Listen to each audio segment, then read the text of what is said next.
All right, welcome along to the RTÉ Soccer Podcast. Raf Diallo here. You can watch, listen to, or follow this podcast on RTÉ.ie, YouTube, Apple, Spotify, or wherever you get your podcasts. We're going to be talking about how Ireland got on in this March international window, and we'll also look ahead to the upcoming double round of fixtures in the League of Ireland, including our live coverage of Shamrock Rovers against Bohemians on RT2 and RT Player this Friday. So to do that, I'm joined by Eoin Doyle, Johnny McDonnell, and RT Sports' Anthony Pyne, and I hope you're all keeping well. So we're going to start straight away, straight into the review of the two Ireland fixtures against Belgium and Switzerland. So the encouragement from Saturday's 0-0 draw against the Belgians was followed up by a slight come down against Switzerland last night as Xherdan Shaqiri's free kick separated the sides. So let's listen to Seamus Coleman, who was speaking to RT Sports' John Kenny afterwards, just to get a gauge of the players' side of it. What about the result tonight, though? What do you think?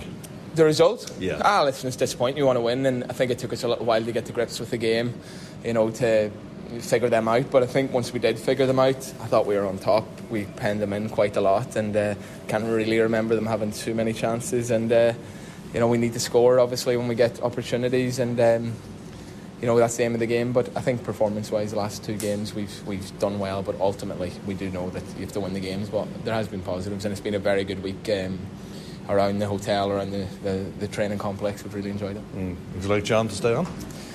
Well, listen, he's done great. Listen, I don't want to say that to make it sound like because he's played me or whatever, but I mean, I know he's not managed before, but he's been around the coaching scene for a long time now. He's been part of the setup, and the way he's carried himself all week, his knowledge of the game, how he is with the players, and not just that, his staff around him have been, really, really impressive. And tactically? Tactically, yeah, good. Well, I think you can see from moments tonight, playing with the tens and trying to get the ball out the other side. And listen, he's been in 10 days, and you can see definitely what we've been working on and stuff like that. But from, I suppose, take away the player and being an Irishman and a fan, I think he's got all the attributes to the Ireland manager, just how he carries himself, what he's done in the game, and how he's been this week. In terms of Ireland's performances, obviously we're lacking goals now as well, so does that continue to be a worry? Listen, we have to score goals. That's something that we know we have to do. But again, it's a collective. It's like when you're conceding, people can point fingers at defenders, but again, it's a collective, and we have to help the forward players and create as many chances as we can for them. And I'm sure, listen, once we kind of get to grips with the way the manager's playing, listen, we don't know what's next, but I think we've got the quality to score some goals. All right, so that is Ireland captain Seamus Coleman speaking to John Kenny after the 1-0 defeat to Switzerland last night. And we'll come back to the point about John O'Shea and the future. But Anthony, I suppose first off, the system across the two games wasn't necessarily a massive departure from Stephen Kenny's time in charge. But the one thing you noticed, and I know you said it out loud in the office on Saturday, was the press. And that seemed to be something that was a little bit different, just how they went about it on that front. Yeah, particularly against Belgium, it was well coordinated, and it looked like they had triggers in certain parts of the pitch, and it worked really well. They turned the ball over. I mean, there was those large parts of that game where they had to live without the ball, which I thought Ireland did well against a Belgian team that were not full strength and had made changes, but still had a lot of talent. And on transition, we're really strong. I mean, I thought Bene was a big miss last night, but himself, Smodics and Ferguson on Saturday worked really well. They were very good at just getting Ireland up higher up the pitch quick, and out of tight spaces quick. I think that Smodics was probably the big plus, in my opinion, for the last two games. Raf, I think he looks like he could be a great asset to Ireland going forward. Just technically, he's really good. If you look, there was an Opta graphic of his goals. He's got like 21 goals in the championship and 3 assists. I think they all come really centrally, either in a box, inside the box, or just outside the box. And when you look at him play, you can understand like he's really strong around the middle of the pitch because he's got good vision and he's technically good. He's good in tight spaces. He's good with his back to goal, and he's good at bringing other players into the game. And on Saturday, it all just gelled really well. Like the three of them in particular, the two lads, Smallbone and Cullen, protecting the central back three. And because Smodics and Ogbene were so good at keeping hold of the ball when they did get it, it allowed the two fullbacks to get up the pitch high, Brady and Coleman. Now, I think last night it just didn't work as well. And what happens in that system is when it doesn't work, that sort of three central defenders and then your two fullbacks, it just becomes a flat back five, and it leaves the two middle players isolated. Switzerland were able to just play around Ireland's midfield too in the first half, particularly. And Ireland just sort of struggled to get out. It did get better in the second half, and I thought Ireland were probably worth a draw on the night.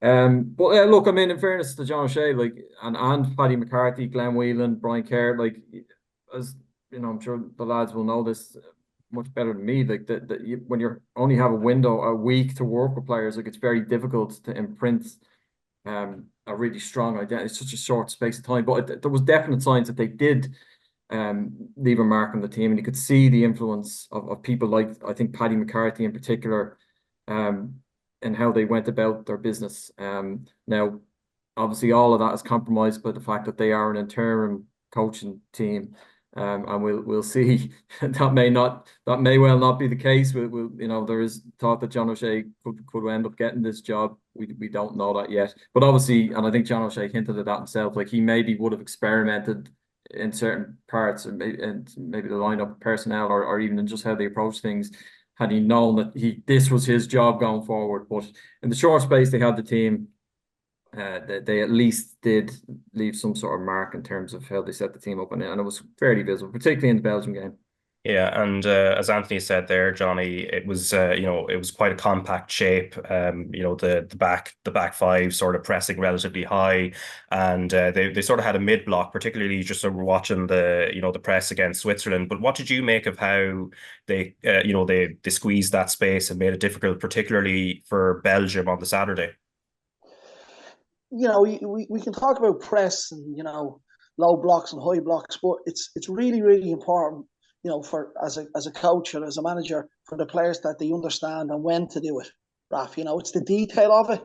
What's the trigger? I think Anthony mentioned trigger, and it's about the detail of that, and who goes, when you go, why do we go, how far do we go, how many goals, so that all needs to be worked on it on the training pitch. And in a short period of time, I would have seen that they've definitely worked on that, right?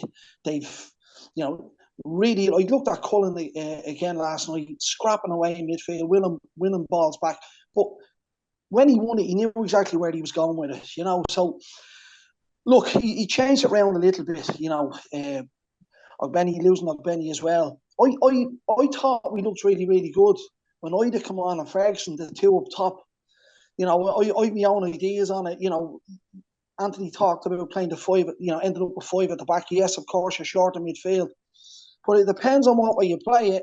With the three at the back, if they get pulled across the pitch, if Brady tucks in and makes that a four, and then Coleman comes into midfield as a four, and one of the centre forward drops off to make five in midfield, and you've still one up top. Whereas when you have the five at the back, you end up with four. And sometimes, if it's Ferguson ended up a couple of times back in their own last third. And then when you win it back, you've no point, no focal point to hit. So, there's lots of different ways of looking at, playing three at the back as a five at the back, is a 3-4-3. So I thought Smotrich was very, very good. I thought some of the stuff he done was really, really good. Look, 2 games to work with. Seamus spoke about, not scoring goals. So when you have a team that doesn't score goals, you've got to make sure you don't concede. And hopefully then you might get one through a set piece or a bit of individual skill, and someone up top will do something brilliant for you, and that you've got the capability with your defenders, and we've got 3 really, really good defenders. I think Robbie's done brilliant. Robbie Brady's done brilliant in the 2 games in his defensive side and his offensive side as well. We know what Seamus will give us also, so you can end up with a 5 there, small bone and. In midfield, I think him and Cullen had the right balance in there. And if I was playing, I'd play Smotrich just in front of them, and I'd play either Ferguson just in front of them with a 3 as we were. And, Smotrich can drop back off and help out midfield. But look, it's the way you do it, but it's the detail of it. And the players know exactly, in that transition, we've lost the ball up the pitch, middle of the pitch, or when the bell is ringing at the back, when it's really, really danger, that they know exactly where to be and who's to do the jobs. So I hope that answers your question, Raf. From a coach's point of view, it's the detail of when to do it, who does it, where we do it.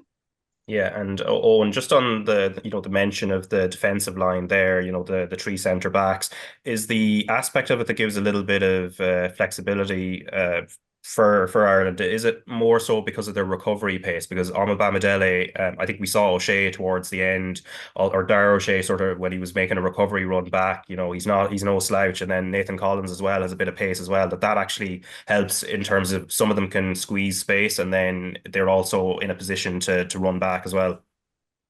Yeah, absolutely. And the way they played the defence over the two games is a little bit different. Obviously, against Switzerland, I think they struggled to come to terms with how they were playing against us. They kind of had us figured out for the first half really, and obviously then they kind of made a few changes, and you could see then like Collins, Amabamidele going right into the midfield, following Shaqiri in there, and kind of making it a bit more difficult for them. And then obviously when they came out the second half, they put on a better performance, especially when the subs came on. But in the game against Belgium, like I know, obviously their manager came out after and said it was a very boring game and stuff. And from the neutral point of view, I'm sure it was. But for me, like I took great kind of joy in the boredom of it. Like we really frustrated them. They were a really good team, and we kind of really put it up to them in the sense of not giving them any space. And they played to be fair to the team, they played the system very, very well. Anytime you see one of the centre backs going into the midfield, you could see the rest of them making the defence narrow, coming in from the wide areas and making it a back four or a back three at times, and two of them went in, which happened at times last night. So like for me, I would look at them two games with positivity. I don't think either Switzerland or Belgium had many like clear cut chances over the two games. Obviously, we've missed a penalty against Belgium, and last night we had a few half chances, especially late on. So I'd definitely look back at this win though as a positive, albeit we didn't get the win that we all wanted.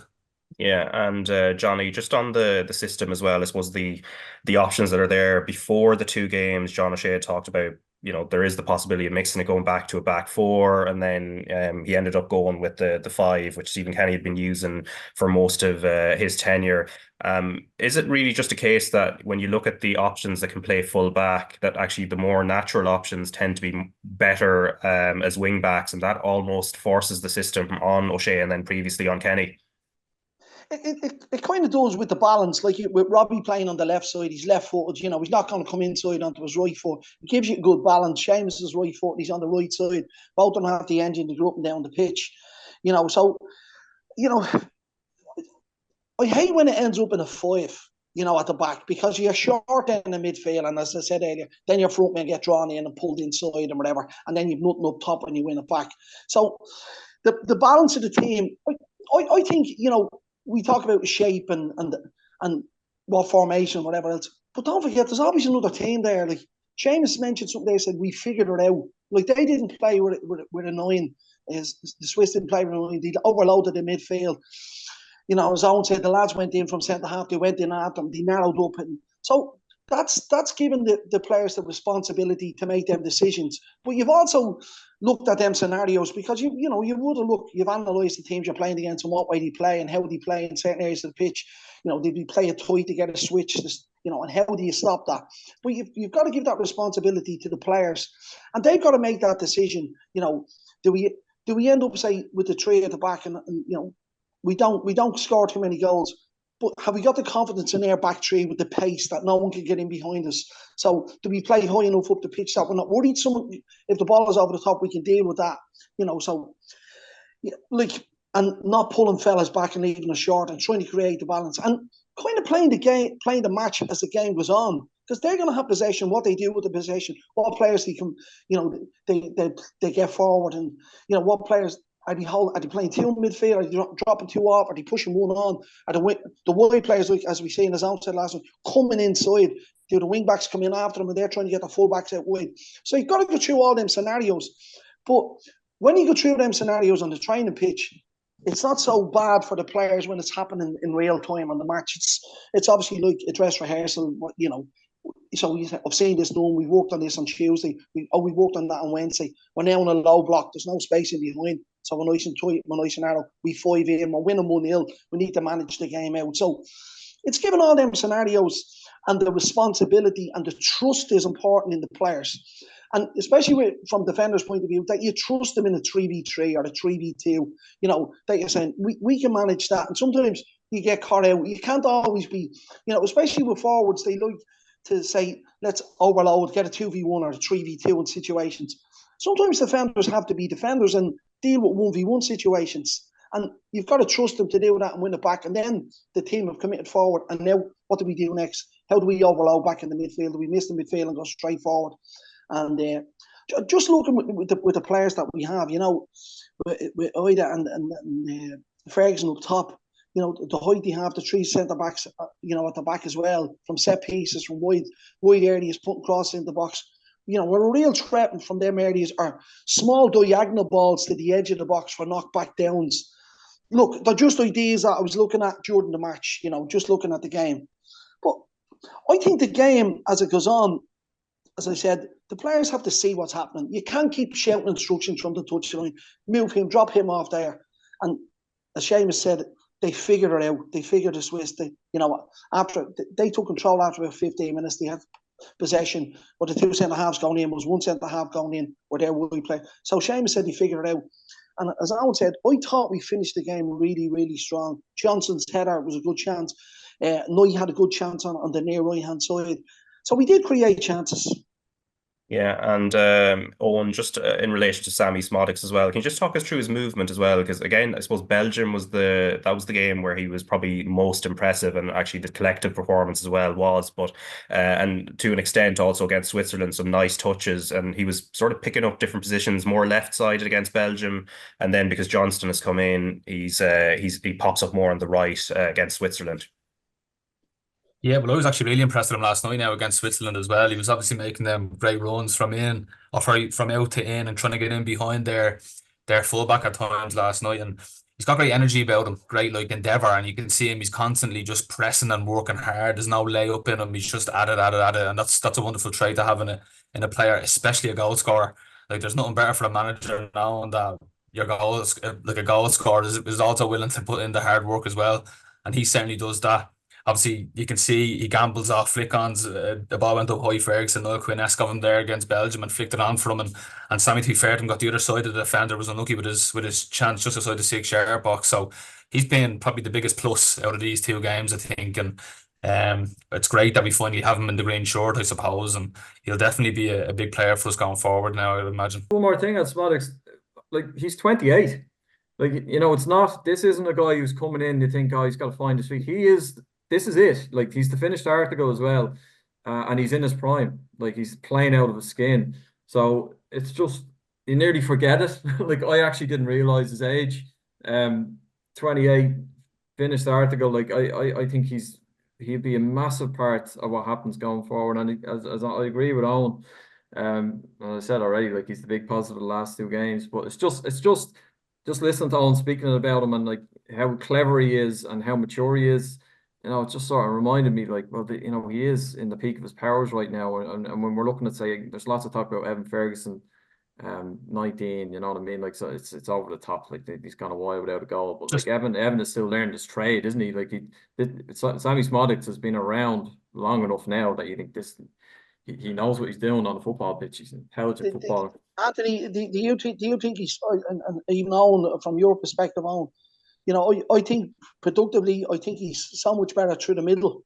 And I know he can play left, he can play 9, 10, he can play on the right as well. But I just think he's better off maybe a big centre forward. You mentioned about scoring. Anthony, you said he scores lots of goals in and around or just outside the box. So if we can get him into them areas, you have a good ratio percentage of him hitting the target or scoring goals. I think his best position is either up top or just off in number 9. Just on the just watching how the game ended last night with the two up top with Ferguson and Ida, that really impressed me. And from if you were to have a situation going forward where we might have to be a little bit more direct, you've got two really good physical strikers there to play up front, and if you've got Sammy in behind them as well, you've got a big threat. You've got 3 good threats on the pitch there. And if we find ourselves in situations going forward, and I'm sure we definitely will, where more often than not the underdogs going into these games, we might have to go a bit more direct. You can see Ferguson's able to is handy in the air. Oida certainly is. And Oida's a little bit different than Ferguson. Ferguson likes to drop in deep and link and stuff, and he's tidy in them tight positions in the middle of the pitch where you can see Oida was stretching the game last night. He was getting down the channels, getting in behind, getting us up the pitch, causing problems that way. But just to go back on Johnny, yeah, I fully agree. Like, he's scoring all these goals from central area for Blackburn. I'd never take Ferguson out of the team. I think she should be in the team for the next 12 years, regardless. But if you're to have him, Moyda and Sammy in the team, I think we've got a great threat up there. Yeah, and only four of his goals from outside the box of the 21. Like, the most of his goals are coming from inside the area. Yeah, which is a point I wanted to bring up just in terms of his position then, Owen, because that system of having, the two in midfield and then having a sort of a link player, and Jamie McGrath has played that before under Stephen Kenny. Jason Knight's been in there before. There have been other players who have filled it, but they're kind of naturally midfielders, either attacking midfielders or box to box. And then Smodix being sort of somebody who is comfortable playing as a 9 or in and around the box actually adds another, I suppose, goal scoring dimension to that position. Yeah, 100%. 100%. He's played a lot of his career outside that number 9 position, though, a little bit deeper in the 10 or out wide or whatever. And he's found himself up there, obviously, on the back of getting all these goals. And they're like, listen, you might as well lead the line for us. Like, you're able to find the back of the net. But yeah, having him as the link, like I kind of touched on it earlier on, is if he's in that number 10 role in between the strikers in the midfield, it's his work rate that goes with it is the really beneficial part of it. Like, he's not going to let you down defensively. And I suppose historically over the years, that number 10 was the position where you kind of let them float around, do their own thing because they were the most talented player at the time. And that's changed in the last few years, where that position now is kind of nearly, they have to work the hardest out of everyone. And he certainly has that. He has it in abundance. And then he has the finesse as well. He's got a heap of goals this season. He's doing very well, very impressive over them 2 games. And I'd have no doubt if he was to play in that position for us, he'd thrive in there. Yeah, and just on Evan Ferguson, and just in terms of, I suppose, in the striker's mind, and obviously he's 19 years old. I think we always have to remember that with him. And I wouldn't be surprised once he gets a goal at club level again, he'll go on another run. But what did you make of, I suppose, the body language and just how he came across in terms of his movement? Because clearly the confidence maybe is a little bit lacking. Maybe it was seen in the penalty miss against Belgium. But what did you make of him? So it was like, obviously the penalty he could have really done with getting that and getting that bug off his shoulder, I suppose. But like, his general play, I was very impressed with. He was asked in the last 2 games there to play up front in a different way he's used to at club level. He'd always have a lot of players around him. Brighton played through the lines and stuff, and that's not really something we kind of do at the national level here. But he was very impressive. We kind of seen another side of his game. He's got the physicality. He's no problem doing the ugly stuff, the flick-ons, once the odd free kick. His link-up is very good.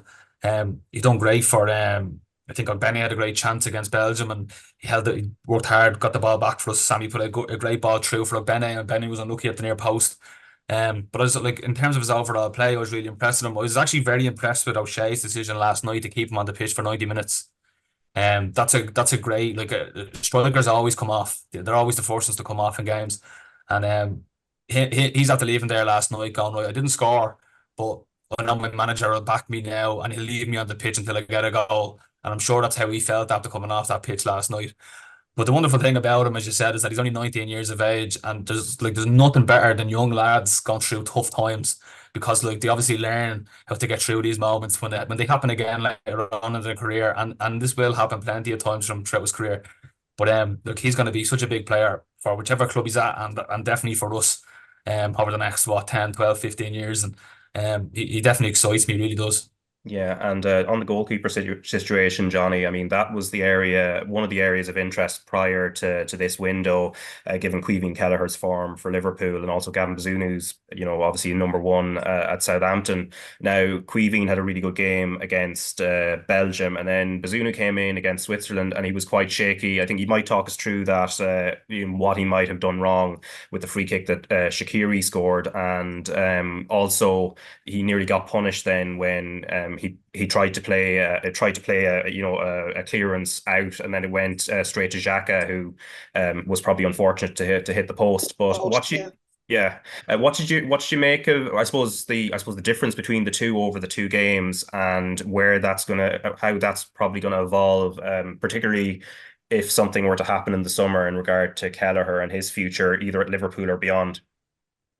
Look, you know, the goalkeeper's position is always so much highlighted, because if you make one mistake, it could be a goal or whatever.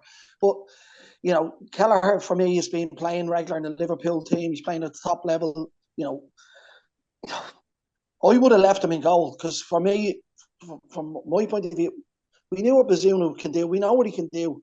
You know, we're looking to get a victory. I think Kelleher's confidence would be much higher than Gavin's at the moment, you know. So from the free kick, first of all, maybe it wasn't a free kick, but, you know, setting the wall up, the two in front of him, I just thought he could have been a little bit further over. I'm not an expert in goalkeepers, but looking at it from the picture from behind the goal, you know, he's nearly got it. He wasn't really going to, if he was going to put it up over the wall was going to jump. That was going to be difficult. It was probably the most obvious place that he needed to cover, right? So it's obviously the goal that wins the game for them. But he just looks shaky to me in regards of, you know, sometimes it might be difficult, you know, coming in from Southampton where they're playing in the Championship and they've lots of possession of the ball. They're well up there, they're top of the table, looking to get promoted again. The way they can play the ball out, and he might have brought a little bit of that into the game. You know, he's made that decision himself. I spoke about this earlier on. But for me, Kelleher at the moment is a better keeper and more confident at this present time. That can change with goalkeepers, but I would have stuck with the back three, stuck with the back five. Why not stick with the keeper? You know, keep that together, keep it nice and solid. Don't concede another goal. Don't concede against Belgium. Don't concede against Switzerland. Build from there. I spoke about it earlier. Don't concede. You know, I was talking about, you know, the height up front with the three lads, and maybe getting a goal. You know, if we concede, or if we can score goals and we're nice and solid, then we've that back five and we're solid and we're not conceding.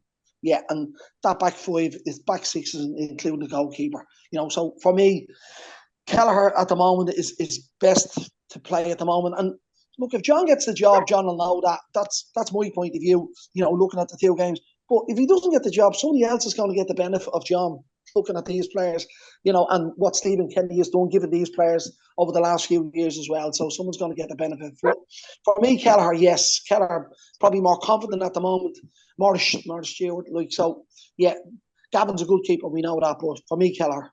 Yeah, and let's listen to John O'Shea, as you mentioned there. He's obviously got it seems like he has an interest in the job, and it's unclear. Obviously, we're going to find out in early April who's actually going to get it, but obviously the mood music has changed a little bit. But he was also speaking to John Kenny last night. Ireland don't have a manager. Do you want the job? Look, I've really loved these last two games. It's gave me a real taste for it, and let's see what happens. But I can only say I'm thankful to the players because their attitude was spot on. All right, thanks, John. All right, so that is now possibly we can say former Ireland interim manager, possible future manager. We don't know as of yet because, again, we have to wait till early April. But he did also say in the press conference that my instinct would be that I'm more than ready and capable to be a manager. And Anthony, you've been there yourself in terms of when you were following what was happening with Eileen Gleeson and the women's team. And I suppose the changing narrative where, you know, it's interim first and then the mood music starts to change and then it becomes a possibility that it becomes permanent. Are you seeing the same sort of pattern here with John O'Shea? No, it is a little different. I mean, first of all, there's an FAI board meeting. It's happening actually right now. So like you would imagine, the manager is up for discussion at that meeting, as is Dan McDonnell in the Irish Independent had a piece last night suggesting Jonathan Hill's future could be. We'll have to wait and see what happens there. The CEO, I mean, he could come under pressure. So there's a lot to unravel at that meeting today.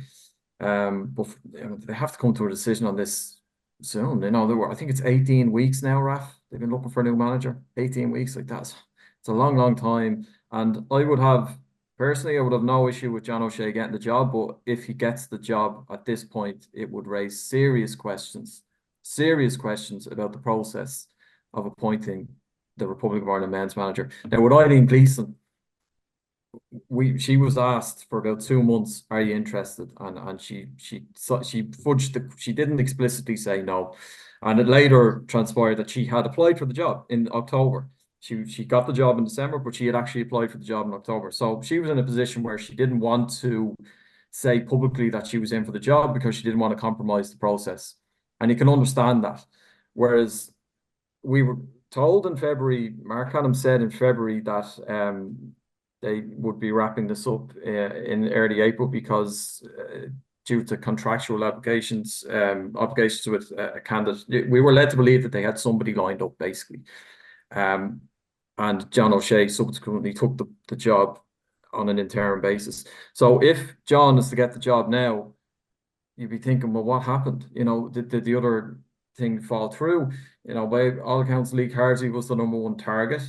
We now know that he had no interest. He has come out and said on record that he turned it down. He spoke with them in November, as far back as November, and didn't go any further. So I think it's a little different. I understand what you're saying in terms of Eileen Gleeson, but I just think that Eileen was actually always in for that job. Well, she was in from fairly early on. You know, she threw her hat in the ring in October. Now, clearly, John O'Shea wants the job. Of course he does. Of course he'd want to manage Ireland. Why would he not? Like, he's a young, ambitious manager. Of course, and as he says himself, he's had a good week. And he's had a good response from the players. And some of the players, Darragh O'Shea, Nathan Collins, like some of the players have come out and said, we'd like him to get it. But yeah, he could well get it. But as I said, like, if John O'Shea gets it, and it's nothing against John O'Shea, there would have to be serious questions levelled at Mark Canham as the director of football and the FAI in terms of how they actually came to that point. Yeah, and Owen, just on that, what would your view be on that if it played out in a certain way that John O'Shea does get it? I don't necessarily think that it looks bad on Mark Canham if that's the case. I think it's more the fact that over these last 18 weeks, the footballing world has realised that the Ireland job isn't actually a great job after all. Like, it doesn't pay well compared to any championship manager's payroll to be able to get them wages in some League One clubs. And then it's one of them situations where, like, you're dealt the players you have at your disposal. You can't really go out into a transfer market. It's not club football. It's one of them where you can only coach what you have in front of you and what's available on the day or over the course of a window. And if you were to look at the names that obviously we went after Lee Carsley, and there's obviously a bit of a chase going on there for a while, and it never happened. And who knows, it might still happen. Carsley still keeps things very close to his chest by all accounts. But for me, if John was to get it, I wouldn't look at that negatively on the FAI. I'd look at it in the sense of, like, you know what, like, we've gone out, we've realised, like, no one really wants this. In the sense of the big names that they potentially were chasing. Now, from my point of view, I'd be a big, strong advocate of John getting the job. I think he's after creating a wonderful team there and bringing Brian back and bringing in Glenn Will, and like Paddy McCarthy's coaching career has had a great start, and there's a reason that Crystal Palace have had him on the books there for such a long time as a coach, and so close to the action in the first team there as well. So, the thing about the whole, from my point of view, is, like, right now Ireland is in an awful transitional period. Like, there's not going to be many good days over the next 2 or 3 years, and that's the reality of it in my eyes. Having a manager in that's, I don't know, it's not being disrespectful here, but the lovable rogue like John is, you know, he's a very approachable man. He'd be able to dim expectations within the press, and he'll always be loved for the playing career that he had. Like, he's ideal. He's ideal for this gig. He obviously knows our young players so well from coaching through the underage setup. From my point of view, there's actually no better man for it, like, if I'm being honest. Yeah, and just the mention of Brian Kerr there, Johnny, obviously a man you know very well, and you helped him out in his time as manager of Faroe Islands. Although you've hidden the Faroe Islands top you were wearing under that DCU garb that you've put on now, but you know, he's in as technical advisor. What was your understanding of what that role really entails? Because he's kind of talked about it being a sounding board for John O'Shea, and then also given a little bit of advice behind the scenes about how to deploy the coaching team that he's put in and around him. Look, you know, and I think you've summed it up there in asking the questions of what his role is, Raf, you know, and he's been in the background, he's been there as a sounding board. The knowledge that he has in relation to the game. Okay, people say he's been out of the game, you know, at this level, but Paddy is there. You know, Owen spoke about Paddy working at Crystal Palace. Glenn is an up-and-coming young coach. John has so much experience regarding as a player. You know, these guys like Glenn and John, excuse me, and Brian, Paddy not so much. Paddy would have been with the under-20s, under-21s. So I would have worked with Paddy and Glenn under-21 international teams. But when you put all that ingredients together, like the knowledge that Brian has, the experience as a player that Glenn and John have, and the situations that they've been in matches, against Spain and France and Germany and Holland at the top games, they're students of the game. They didn't just drift into the match and drift out. That's why they're where they're at, and Paddy is where he's at, and highly regarded, working with a Premiership team, highly regarded as a coach. So they're students of the game. So, they know the situations they've been in them. Nothing, I wouldn't say anything phases John. I look at him, his manner, his calmness, he's very clear and concise, even with dealing with the press and stuff. And if he's like that there, I'm sure he's the same in the dressing room with the players. People know their roles. As I said, bring that in with Brian's knowledge. I'm not saying Brian is there running the sessions, but he's a sounding board, absolutely. Brian's a magnificent man with dealing with people. He knows how to get the best out of people in whatever walk of life, whether footballers or whatever it might be. And the players know that Glenn and Paddy and John would have worked with him down through the years, and they've so much respect. And, they've so much respect for one another. And, they've been all delegated a role in this. And you know what? If the FAI can bring together a better group of coaches or staff, and the other staff there as well, Damien's working in the strength and conditioning, the background, the fitness coach as well. And if they can they better bring a better group together than this group. Because I think this group, as Eoin said, they have a good chance. We're in Division 3 or Division 4 at the moment. The playoffs are yesterday. Georgia qualified. We're not even there. So, who do we think we are? What do we expect? As Irish fans, what do we expect? We're the best fans in the world. But we've got to be practical and look at this. Owen mentioned about we can't bring in players. We've got to work at what we have. So we've got to start moving out the divisions now and moving up the coefficients, qualifying, getting the playoffs. And most importantly is that we qualify for tournaments. And the FAI better bring a better group together than that's what's there. And I think, even with the two matches, John has been with them before. He's worked with Stephen before. So let's walk backwards a little bit and say, what John has learned, he's gone through with Stephen. He's now learned with these two matches. So when we bring someone else in, like Poyet, they were beaten yesterday on penalties. What enthusiasm? What does he know about Irish football? Yeah, he knows about football. That's fine. These four fellas cared about it. Absolutely 100% cared about it. Yes, they're there to do well and qualify us and maybe move on. But they care. They really, really care. That's what's so important for me. And, they're there. They'll give everything. They'll put it on the table. As I said, I love John. I love the style of him. I love him. He's calm. He's collective. He deals with the press brilliant. And he'll deal with the FAI well. He'll deal with the fans well. And as I said, the staff, a good mix. And put that ingredients together. And the way they played over the last two games, I think they can definitely build on that. If you bring someone else, when we bring someone else in now, if they do, they've got to go 2 or 3 games to rebuild that. And now we've lost 3 or 4 games again. And it's September and we're getting beaten. And it's all. So, look, I'd give John the job. 100% would give him the job with that staff. Yeah, we'll see what happens anyway. The announcement for the next manager, of course. It's slated for early April. Yeah, sorry, Anthony, go on. So, I'm just curious to throw to two lads. What if it is Poyet? How would you react to that? Because I think he's the favourite. His contract is officially up with Greece on Sunday, officially. March 31st, yeah. Whoever comes in better be good and better qualifiers, because I think the group that we have here, and I'm really, really strong on this. Gus Poyet, no. Seriously, no. From my point of view, looking at it is that, if you look at the lads that are in now on an interim basis, there's not much negativity around them. Everyone's fighting their corner for them. Without them having to do it themselves. We all actually want them to get in and take this job on. That's kind of that's what I've been looking at football people in the country, kind of taking notes on it and saying their bits and bobs on it and stuff. The thing about Poyet is, I'm sure if he comes in, there might be a slight bit of negativity at the start. Results. If he wins his first game, right, everyone's changed their mind. We're all on board. We're on this train with you. It's as simple as that. If he comes in, he managed to get a win early doors, everything changes.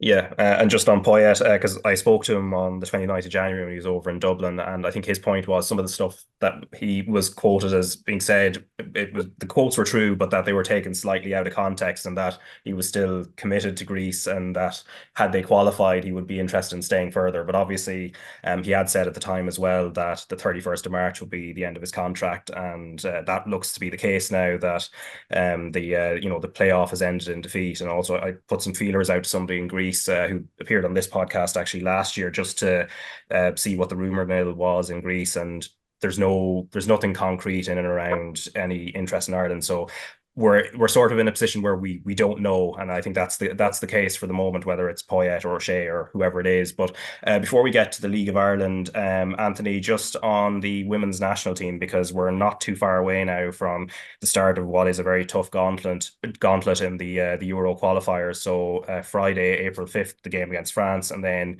Tuesday, April 9th, against England. England have named their squad, and Ireland are due to name theirs tomorrow.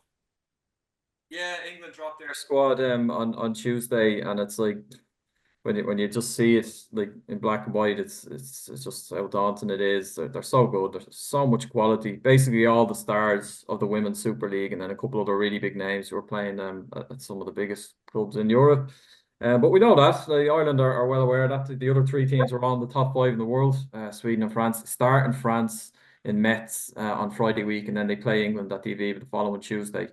And I mean, I was looking back on some of France's matches in the Nations League, just to kind of have a go at them before we meet them next week, and they're so strong. They're so strong, and such a good manager in Hervé Renard. The only sliver of hope is that he is currently there's a bit of friction between him and the French Football Federation, and it looks like he's going to move on in August. He's going to go on to another job. He is a bit of a nomad. Doesn't tend to stay at any one gig particularly long. There was even talk that he was going to take over. Was it the Ivory Coast? We're trying to get him on board. Yeah, during the Nations Cup, during the AFCON. Yeah. They sacked their manager, another Frenchman, and then they brought in an interim in the end. But they apparently wanted to loan Hervé Renard from the French FA. Yeah, he's a bit of a gun for hire, but they're excellent. They're excellent. But look at Eileen Gleeson and Denise O'Sullivan come out after the draw. Really tough draw, but that's what they want to be. Big games back at the Aviva Stadium. Hopefully a really good crowd at the Aviva for that match as well. It'll be really difficult for them, but the key thing is that they have a guaranteed place in the playoffs. That's a big safety net to have. So even if they finish bottom of the 14 group, which to be honest, they probably will, and that's just because they're the rank outsiders. They're against three really, really, really good teams. They're still in the playoffs, so it's a little bit of a free swing for them, and certainly that England game should be a great occasion as well. It's the first game back to the Aviva since the Northern Ireland match last September. Great chance to have a go with them. Yeah, and Tallaght Stadium this Friday as well. You'd expect to be very full because Shamrock Rovers and Bohemians are meeting in the derby. It's going to be live on RT2 and the RT Player from 7:30 onwards, and we'll also have a live blog of all the games that are happening. And it's a sort of double weekend, Friday, Monday. So Drogheda Pats also playing on Friday. Shelbourne, Dundalk, Waterford, Sligo Rovers, Shamrock Rovers, Bohs, as we said, Derry City, Galway, and then on Monday, Dundalk against Drogheda, Pats against Sligo, Waterford against Shamrock Rovers, Shelbourne against Derry City, and then Galway against Bohs. And Eoin, I would expect from a Bohs point of view, there's going to be a bit of a managerial bounce now that Alan Reynolds has come in. Yeah, obviously, one of the great characters of the league, and they finally got their man. I suppose they obviously went in after him last year and couldn't get him, and kind of shows you how good he's been doing in the sense they came back from about 18 months later to kind of seal the deal again. So yeah, he's probably starting in there this morning now, and he'll definitely be getting right to it straight away. He'll be very practical in his setup, I'd imagine, and how he's going to go up to Tallaght and try and get out there with a result. And it's to be a great occasion. Obviously, 10,000 fans coming to the game. I think Bow sold their 1,000 fans coming in. They sold their tickets in minutes, and I'll be up there myself and be looking forward to it. But Jed will definitely be looking for the bounce. You can see his enthusiasm in his comments about getting the gig. He's looking forward to working with the young lads, with Clark and McManus in there and stuff. And he's obviously missing a few crucial players through injury with Buckley and Cornwall, but no better man to kind of rally the troops and to try and get a result. Yeah, and Johnny, from a Shamrock Rovers point of view, obviously they got their first win of the season before the international break. But their record against Bohs head to head in recent times, it's very much been in Shamrock Rovers' favour. Yeah, I mean, up to a couple of years ago, Bohs were getting results left, right, and centre. Look, Shamrock Rovers have had a pure enough start, same as last year. You know, will they get the kick on as they did last year? You know, a new manager coming in. I watched Bohs against Derry up in Dalymount, you know, with Derry Pender and in control, and they were very direct. They went in behind, they used the pace, you know. Dylan Conley's pace caused havoc. They didn't play it out in the back, they didn't play it through the torch, they just got it, and they got it in behind and don't lose the game, and they got the result against Derry. You know, will they go to talent and play like that? How will Shamrock Rovers be under that sort of pressure, you know, if it's going to be relentless? And you know, as Owen said, Alan's coming in there, new manager. He definitely will bring a bounce to the team. It's strange looking at the league with Rovers, Pats, and Dundalk down the bottom end of it as well. But Rovers need to get a win. Rovers need to get the win. It could burst the bubble. All the news, you know, Alan coming in as manager. You know, 10,000 at the game. Rovers fans behind him. Can Bohs spoil the party? It's going to be difficult for me, for what I've seen of Bohs this season. If Rovers can hit the ground running, they haven't really played this season, you know, to the way they can play, and what a game it'll be on Friday night. So it'd be difficult for Bohs. Rovers definitely need to get a win, but if Bohs can go there and spoil the party, it'd be a brilliant start to Alan's career at Dalymount. Yeah, and then Anthony, there's going to be a loud derby on Monday between Dundalk and Drogheda, and I suppose it's sort of a big game for them in a sense. They've both made a very slow start to the season, but then even before they get to that on Friday, they both respectively have Shells away for Dundalk and then Pats at home for Drogheda before that. So huge games for them even before they get to that. Huge week. It's a particularly huge week for Dundalk, Raf. I think like they have Shells away at home to Drogheda on the Monday lunchtime as well. So I think that's a 1 o'clock kickoff. So very little recovery time really. And then they're away to Derry. And like I think if they pick up 4 points from them 3 games, I think right now Stephen O'Donnell would definitely take that. Like if they were to nick a draw at Shells, beat Drogheda, and you know maybe lose narrowly at Derry. Okay, come away from that block of 3 and you think, right, we can build from there. If they're to lose all 3 of them, I know it's early, but at that point there'll be 8 games into the league with 2 points on the board. They have a lot of players that they're going to lose in the summer. They're only there till the summertime. And you're thinking, God, like, where did they go? Like they've had to stew on that. They lost to St. Moctus from the Leinster Senior League in the Leinster Senior Cup. They've had to stew on that the last 2 weeks. And I know that competition is going to be low down the priorities for Dundalk coming into the new campaign. But when you start, there's such a bad start to the league that a loss like that really compounds everything.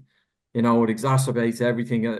He changed the team and he was trying to get minutes into certain players' legs, which you think he had to do that really. Like, and for a game like that, they should have had too much for St. Moctus. But you know, a non-league team like that are going to be really highly motivated, and they will have players like St. Moctus would have had players who've been around the league, maybe drop down or are capable of playing at that standard if they were to really push themselves, and it makes it dangerous. And it just that loss, like it looks so bad from the outside looking in. Like I just think the mood around Dundalk at the minute it's tough going for them.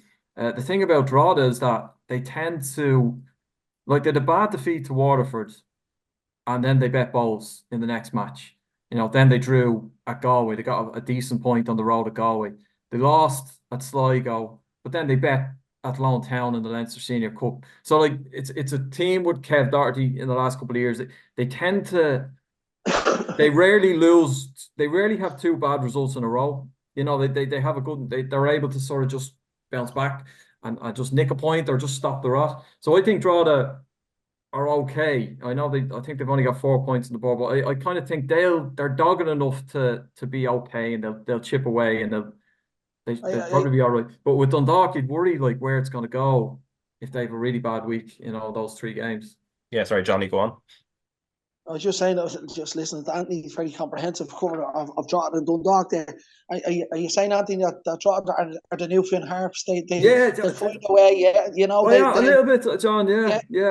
I think find a way. Yeah, and of course now we It, get it, Ollie is involved with Galway, Galway, with yeah. John Coleman, and they're similar. Like no one's gonna like going out there. Just that Well, you're right. doggedness. Galway were beaten by Pats on a terrible pitch in the first game of the season. I was down there in Galway, and then I was talking to John after the game. He said, we've got to go to Dundalk next week, and they've no centre forward and stuff, and he's a little bit worried about it, obviously, and they go to Dundalk and they win 2-0. Looking at Dundalk with the 2 points, Anthony, as you said, if they get 3 draws, they'll still be bottom of the league in the next 2 matches, because Drogheda are ahead of them on 4. That'll bring them to 5. The Pats can get a win, Rovers get a win. Rovers have only 5 games. Drogheda have only played 5 at Dundalk as well. It's precarious for them the next 3 games. I totally agree with you, Anthony. Even if they get a win or 3 draws, they could be still bottom of the league. Yeah, and Owen, just on Pat's form as well, because it's been a bit of a mixed bag. Obviously, sort of a big weekend as well, where they would feel like they need to be picking up at least minimum 4 points with Drogheda and Sligo to come. Oh, yeah, definitely. Yeah, not the start we would have hoped for anyway. And there's a bit of tinkering with formations and stuff. He kind of started the season with the 3-5-2, and he's gone with the back 4 in the last couple of games, and it's definitely been improvement there. And I'm sure they're hoping that the break, their little trip to America now, kind of maybe gave them a bit of a reset, and they can come back and get after it now and go up there. I've seen quite a bit of them, all their home matches this year, and they're kind of at times are struggling to create things. And I'm sure that's something they've worked on a lot over the last week or 2 when they've been away. So I'd be still looking at Pats in the sense of the squad is too strong there. I know how good Dinty is and stuff, and in my eyes, they're still going to finish top 3. I'd be fairly confident in that, with the squad of players they have there. But yeah, as you said, huge weekend, and that game, that Pats Drogheda game for me is probably the most important game of the weekend. Both teams are trying to kind of pull away from that bottom spot. I know we should never be talking about Pats in that light, but they'll definitely want to start picking up climbing up that league now, and there's no better place to go up there. They've had a really good record up there the last couple of seasons as well. So I'll be confident they'll get a win up there, yeah. Yeah, and then Johnny, Shelbourne, Derry City, that's already catching the eye for Monday. Look, we talk about Ireland and not conceding goals. Here's Shelbourne, a prime example of once they go ahead, Raf, really, really hard to pull back. They work for every single ball all over the pitch. The work rate of the team is unbelievable. 5 wins, 1 draw, no losses. 16 points out in front by 5 points over Derry. Look, nothing phases them. They've built this over the last few years. Damien's come in, the cup finals, qualified for Europe now, top of the league. Absolutely elevation. The graph is definitely just going up. Derry on form. They have a few players out. Duffy's out. McElhenney coming back in. So Derry on their day could do anything. They could. But big game, full house as well. But you look at Shells and you just know. Even as I said, 2 or 3 years back, you're going, we're playing against these. They never give up. They're at it. And now Damien has added a bit of quality to the teams, and they're still at it. But the quality now, they're scoring goals and they're not conceding goals. Yeah, they're going to be there and thereabouts. Yeah, and then there's also a big game in the Premier League on Sunday, so the title race. So this is the last meeting involving that top 3, where they're going to be at least coming up head to head, and Man City against Arsenal. Owen, and where do you stand on it? There's a few injury issues from the City point of view. I think John Stones went off early for England yesterday. That Kyle Walker seemed to pick up a knock in their match against Brazil previous to that, and there's the likes of Saka pulled out of the England squad. Haaland wasn't involved in Norway's first game of the window, but did play last night as well. So there's all that bubbling under the surface, but also, these are 2 massive teams colliding, and if City win, I guess there'd be a sense you'd be a little bit worried for both Arsenal and Liverpool. But if Arsenal win, then the cat is definitely among the pigeons in that sense. Yeah, I think I keep getting surprised by Arsenal. They keep surprising me all the time. They keep knocking up these wins all the time, and convincingly as well. I worried about them getting through the window and not signing a striker, and that doesn't seem to have been a problem for them. Now, between now and the end of the season, and the run-in with the pressure and stuff, I don't know if the likes of Havertz will have the confidence to be as ruthless as I'm sure Arteta would like them to be, but they have really surprised me.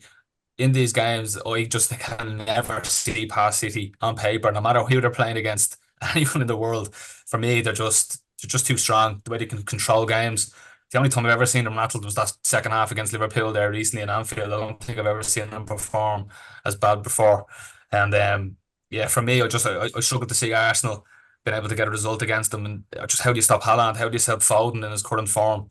De Bruyne is supposed to be back from injury as well. It was only a small knock. I just can't see past him, if I'm being honest. But as I said, Arsenal keep surprising me all the time. If they get through this with a win, God, I'll hold my hands up and I'll say, like, yeah, they have a chance now. They have a chance. But now, before this game kicks off on Sunday, for me, it's City's to lose. Yeah, and the fact, Johnny, that's happening at the Etihad Stadium as well. Obviously, Arsenal won the game at the Emirates earlier in the campaign, but that's generally at the time when City can occasionally be got at, and this is a huge psychological hurdle for them. For me, City, they just come into that form, don't they? And they just get the wheels rolling, and they're starting to get the wheels rolling.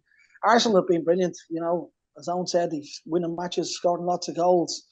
There's no easy games in the Premier League, and they've been banging the goals in. Will they have enough? They might have enough in this match, but will they falter somewhere else? If they get over this hurdle against City Etihad. So I look, we're on there as well. The goals just come from everywhere with City. You lock up Haaland and you do a job on him, and then Foden comes in, and Silva comes in. Audrey, then Stones they can score goals from everywhere, and I just think that the wheels are starting to turn now again, and they're just going to pick up a bit of steam and a bit of pace. And look, I hope Arsenal get the victory. I was at City twice last year. I've seen them against Spurs getting beaten, and I've seen them against Crystal Palace. So maybe Arsenal should fly me over and maybe see them lose again. That's the only two games he lost last year, actually, against Spurs and Crystal Palace. But look, they're phenomenal, and with the Bruyne and stuff coming back as well. Have Arsenal got enough? Well, at this stage they have. They said they've enough, so it's up to them to step up to the plate now and ask a few questions on Man City, as Liverpool did in the second half, as Owen said. So, you won't know the answer until you ask the question. So it's up to Arsenal now to have a go. I think they can, as Anthony said earlier, they can have a free swing at this one. I think so. Yeah, and I think the question you can ask the Arsenal club secretary, just get you the all expenses paid trip across, and be the only two games they lost. I was at both of them. Yeah, I was at both of them. Yeah, and I suppose, Anthony, to finish off as well, Liverpool are playing Brighton just before that game, and I suppose similar to when Liverpool and City were facing each other, Arsenal were playing Brentford, and it was a tricky game for them. They got over it. Liverpool also have that huge challenge as well to just make sure that they keep pressure on both of those teams, regardless of what happens at the Etihad. Yeah, absolutely. I think Andy Robertson picked up a knock, didn't he, last night playing for Scotland? So I'd say Klopp will be furrowing his brow looking at that. They didn't come through that window unscathed. When you're seeing some of the City lads dropping out of the England squad and De Bruyne dropping out of Belgium, there's a bit of cuteness there as well. From Guardiola, I'm sure they'll be absolutely fine. Those lads, I'd expect them to start on Sunday. I think Liverpool would want Arsenal to win on Sunday. And I think they'd want City and Arsenal to come through their quarterfinals, because they'll meet, won't they, in the semis? Like, for Liverpool, that will play into their hands. It would mean if you're going into the last 4 or 5 games, like Arsenal could be in a situation where they have to play Man City in a Champions League semi-final, and then I think go to Man United at Old Trafford, and then the second leg. So they obviously still have to keep winning and keep themselves in there. I think Liverpool are just, of the three, they're the weakest of the three, but I'm talking really small fractions. And look, at 10 games is a quarter of the season. There could be a lot of twists and turns between now and the end of it. So looking forward to it Sunday, though, Raf. Should be, if it's as good a game as Liverpool City, then we're in for a treat. Yeah, I think just to finish up here, I think when you look at Liverpool though, and the results that they've been picking up over the last couple of months with a bare bones squad. Yeah. I mean, they brought through all these kids coming in, and they're still winning games, still staying up there and stuff and challenging. So it's looking forward to it. I think Liverpool actually drew up Brighton early on in the season down there. It was an early kickoff, and I remember Brighton really frustrating them that day. So yeah, I'm looking forward to that one. But me being a Liverpool fan, I'd be hoping Liverpool get the win as the draw in the Man City Arsenal game. That's what I'd be looking out for now. Yeah, we'll see how that goes on Sunday, and obviously the double header of League of Ireland games as well. We'll be reacting to that next week, and then also starting to build towards the Ireland women's huge qualifiers that are coming up, obviously against France and England as well. But that's our lot for today. Johnny and Eoin, thanks very much for your time, and Anthony as well. Thanks, See you, Rob. boys. Thank you.